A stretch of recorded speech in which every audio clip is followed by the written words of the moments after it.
كان عندنا الاعطاء الانطلاقه ديال البرنامج الجهوي اللي هو مهرجان المدارس بجهه فاس مكناس، اللي الهدف اليوم هو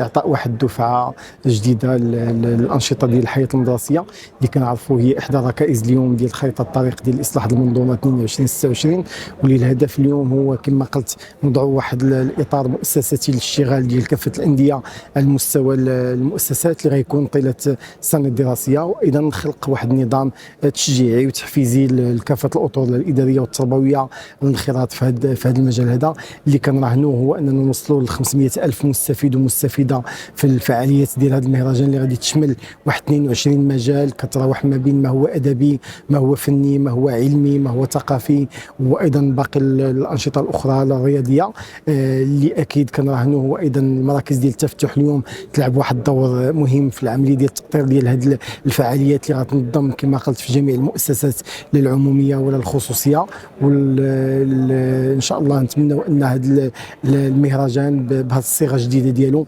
انه يكون واحد الاطار محفز ومشجع لكافه المؤسسات انها تنخرط بشكل مكثف وعلى مدار السنه في التنشيط ديال الاركان ولا الفعاليات ديال الحياه المدرسيه. اولا بغيت نشكر السيد المدير الاكاديمي على هذه البادره ديال هذا اليوم، هي بادره طيبه ورائده اللي غتزاد في العمل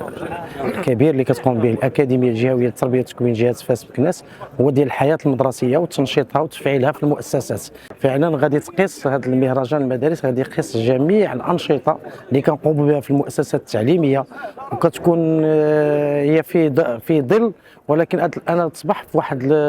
الحله يعني جميله جدا ويعني واضحه، ونتنافسوا جميع في الجهه على مجموعه ديال المحاور وواحد المجالات انديه تربويه بطبيعه الحال مؤطره مهيكله. هذا اللقاء جاء في اطار اعلان عن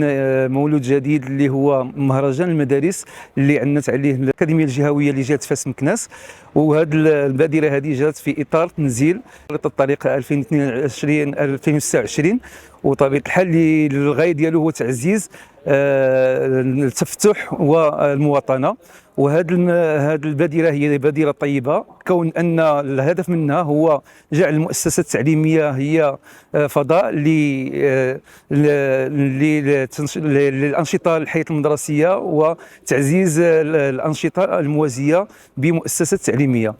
كنتواجدوا هنا في مركز الملتقيات مولاي سليمان باش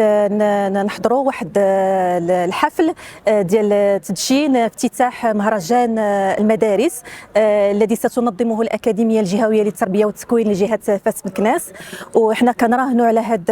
هذه المبادرة التي تحسب لجهة فاس مكناس، واللي دائما صراحة سباقة لهذه المبادرات الخلاقة باش وليداتنا إن شاء الله يتشبعوا بالأنشطة ديال الحياة المدرسية. وحنا كنعرفوا باللي المدخل ديال الحياة المدرسية هو مدخل مهم